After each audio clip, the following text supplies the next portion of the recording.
हरियाणा में विधानसभा चुनाव की तैयारियों के बीच नूंह जिले के रोजका मेव गांव में कांग्रेस को बड़ी कामयाबी मिली है। यहां कांग्रेस विधायक चौधरी आफताब अहमद जाकिर हुसैन के कट्टर समर्थकों का व्यापक समर्थन मिला है। यह समर्थन कांग्रेस के लिए महत्वपूर्ण है क्योंकि यह क्षेत्र अपने राजनीतिक प्रभाव के लिए जाना जाता है। रोजका मेव में जिन लोगों ने समर्थन दिया है उनमें हाजी रमजान सरपंच, दिलशाद चेयरमैन, अर्जन सरपंच, अजीज पहलवान, जम्मल सरपंच, शमसू ठेकेदार, गुल्लू कुरैशी, हाजी अली कुर्सी, ताहिर रहमान सरपंच, नासिर गफूर, शकील शामिल है, जिन्होंने बीजेपी और जाकिर हुसैन को छोड़कर आफताब अहमद का समर्थन करने का निर्णय लिया। इन नेताओं का आरोप है कि बीजेपी और उनके पूर्व उम्मीदवार पिछले 5 वर्षों से लोगों के बीच से गायब रहे, जिससे जनता में भारी असंतोष उत्पन्न हुआ है। इसके विपरीत विपक्ष के विधायक होने के बावजूद आफताब अहमद लगातार अपने क्षेत्र के लोगों के साथ खड़े रहे।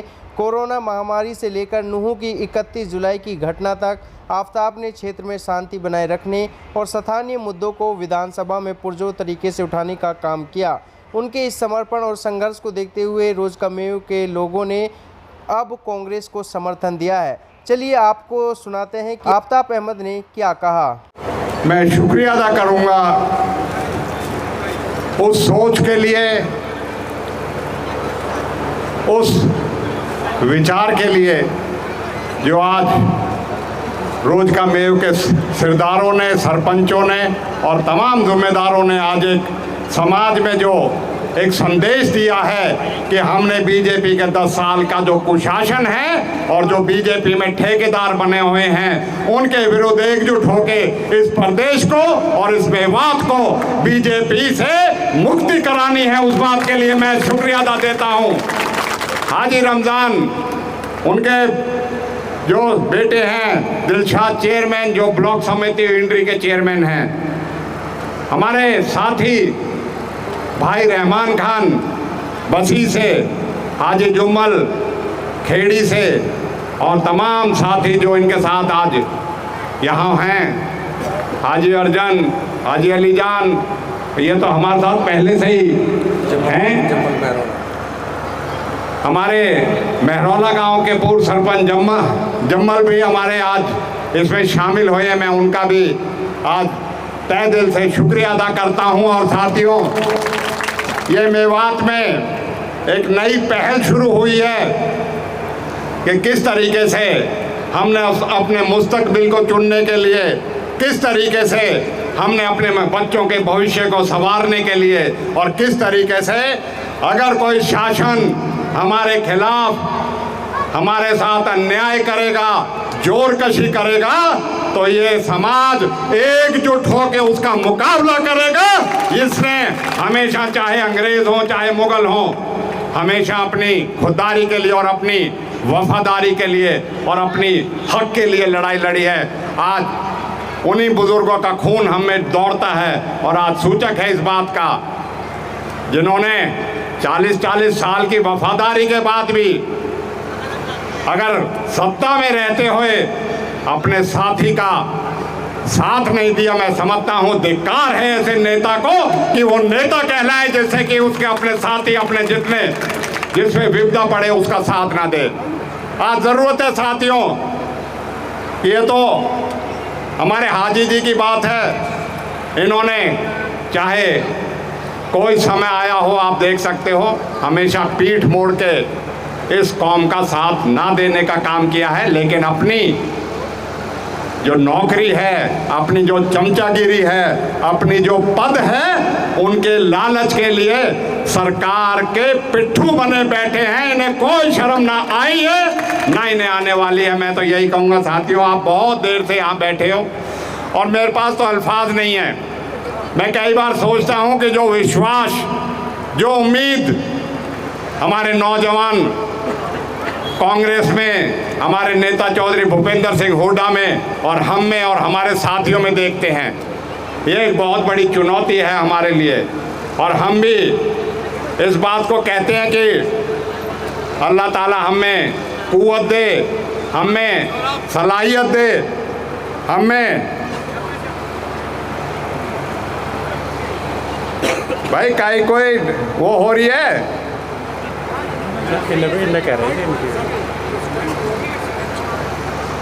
कि हम उन उम्मीदों को उन जज्बातों को और जो आने वाली पीढ़ी है उसके लिए एक मिसाल बन के एक ऐसे काम करें जिससे कि समाज, छत्तीस बिरादरी हम मिल के इस इलाके की तरक्की कर सके। साथियों, यहाँ आज हाजी रमज़ान और सभी साथियों ने जो हमारी पार्टी ज्वाइन करी है और समर्थन किया, सबसे पहले मैं उनका और उनके साथियों का हरियाणा प्रदेश कांग्रेस कमेटी की तरफ से, अपनी तरफ से, अपने साथियों की तरफ से उन सब का शुक्रिया अदा करता हूँ। उनका तमाम जो साथी हैं उनका दिल की गहराइयों से शुक्रिया अदा करता हूँ।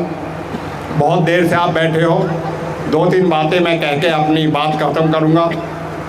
साथियों, कुछ बातें मेहता भाई ने कही कि नहर में किस तरीके का पानी आता है, नहर का, और उससे खेतों को नुकसान, इंसान को नुकसान और जो है पशुओं तक को नुकसान होता है। आज इस बात को कहते हुए मैं फ़ख्र महसूस करता हूं कि हमने और हमारी पार्टी बहुत जल्दी फैसला लेने जा रही है। नहरी पानी जितना हक है वो मिले और उसकी गुणवत्ता ऐसी हो कि जिससे खेतों को फ़ायदा हो, नुकसान ना हो, उसका सुनिश्चित करेंगे कि साफ नहरी पानी हमें मिले, जिससे कि हम अपने आने वाली नस्लों को संवार सके, अपने खेतों को संवार सके।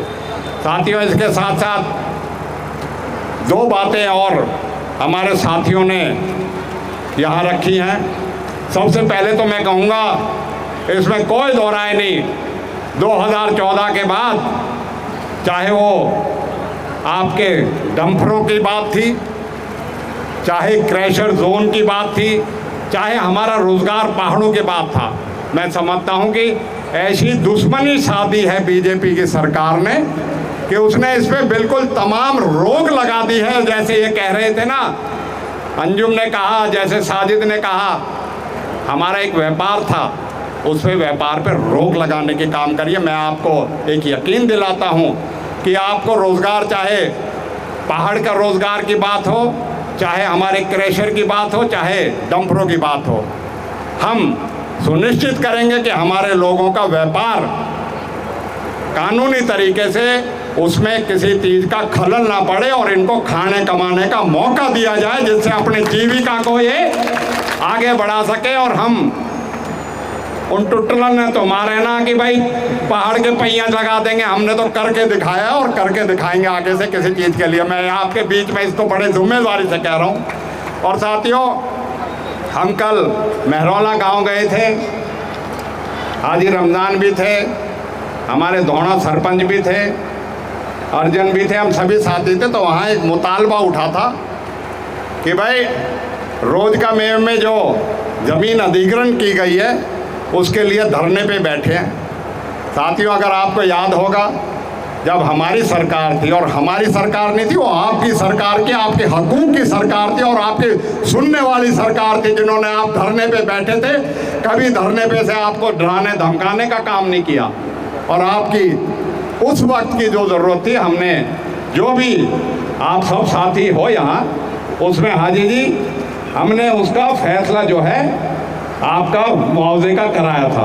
आप लोगों की जो भी आज के दिन मांग है, हमारे जो किसान भाई बैठे हैं वो आए भी थे, जो भी उनकी मांग है हम आज इस मंच से कहते हैं, आने वाली सरकार में हम उसका जो है निपटारा करवाएंगे। और आपका जो भी जायज़ बात होती होगी किसानों की, उनको किसानों को पहले करवाया और आगे भी करवाएंगे। इस बात को मैं जिम्मेवारी, क्योंकि लोगों को तो जो है धरने प्रदर्शन नज़र नहीं आते, पूरे 5-5 साल 10-10 साल पहले MLA बन के, फिर MLA के बाद सत्ता में रह के भी उनको आज नज़र नहीं आ रहे, मुद्दे ही नज़र नहीं आ रहे। लेकिन हम कहते हैं ये हमारे इलाकों की जो भी हमारी जायज़ मांगे हैं उनको हम पूरी तरीके से उनके प्रति अपनी गंभीरता दिखाते हुए उन्हें हल कराने का काम करेंगे, क्योंकि हमारे किसानों के साथ साथ ये हमारे यहाँ के जो स्थानीय मुद्दे हैं उनको पूरा करने की बात है। मैं आपके बीच में आज इसी बात को कहते हुए, और एक आप सभी साथियों से मैं आज इस बात के लिए कहूँगा कि साथियों, जो एक हफ्ते के अंदर अंदर आपने जो, और ख़ास तौर पे नौजवानों ने जो 1 अक्टूबर के चुनाव के लिए जो उमंग और जो जोश दिखाया है, इस उमंग और जोश को हमें बनाए रखना है। और जो ये पसीना हम और आप आज ले रहे हैं, सब कहते हैं बहुत गर्मी है, बहुत गर्मी है। भाई यार, सरकार ने पसीना तो हमारे लिवाए रखे हैं, ना तो बिजली देवे ना पानी देवे, लेकिन अब तो ये जो पसीने ले रहे हो ना, आप अपने राज को हासिल करने के लिए ले रहे हो। 1 महीने 7 दिन और आप इसी तरह लगे रहो, आपको इस जो पसीना है इसका कर समेत इसका जो है वापसी होगी। आपको पूरी तरीके से आपके जो मुतालबात हैं, और मैं ये कहूँगा भाई मेहताब ने भी कह दिया है, चाहे रोज़गार की बात है, चाहे आपके विकास की बात है, चाहे सड़कों की 4 लेनिंग की बात है, यूनिवर्सिटी की बात है, चाहे हमारी रेल की बात है। भाई रोज के वालों, तुमने तो देख लिया ये दिल्ली फ्रेट कॉरिडोर, और ये काई के बहम हुए, ये भी सरदार मनमोहन सिंह का प्रोजेक्ट था जिसको पूरा करा गया है। हमारे समय में शुरू हुआ था, हमारे समय का शुरू किया हुआ जो नूह और गुड़गांव नूह अलवर का रेल है, अभी वो परियोजना बाकी है। अभी मेवात कैनाल परियोजना बाकी है, अभी यूनानी मेडिकल कॉलेज बनना बाकी है, अभी ड्राइविंग ट्रेनिंग स्कूल बनना बाकी है, अभी आपका मेडिकल कॉलेज की पूरी सुविधा आपको मिले वो बाकी है। और वो जब ही मिलेगी जब आप कांग्रेस का राज लाओगे, अपना राज लाओगे, और इन सब चीज़ों पे काम होगा, क्योंकि हमने काम किया है और आगे करने का भी इरादा रखते हैं। आज आपके बीच में इसी बात को कहते हुए बहुत से साथी हमारे इस उम्र में, मैं कहूँगा चौधरी साहब के भी साथी हैं, इस उम्र में भी पसीना बहा रहे हैं। भाई चाचाओ, तुम चिंता मत करो, अल्लाह ने चाहे तो वो दिन दूर नहीं है। इलाके का मान सम्मान, आपका मान सम्मान फिर से वो ला के देंगे और आपका भरपूर विकास करेंगे। बहुत बहुत शुक्रिया। जय हिंद।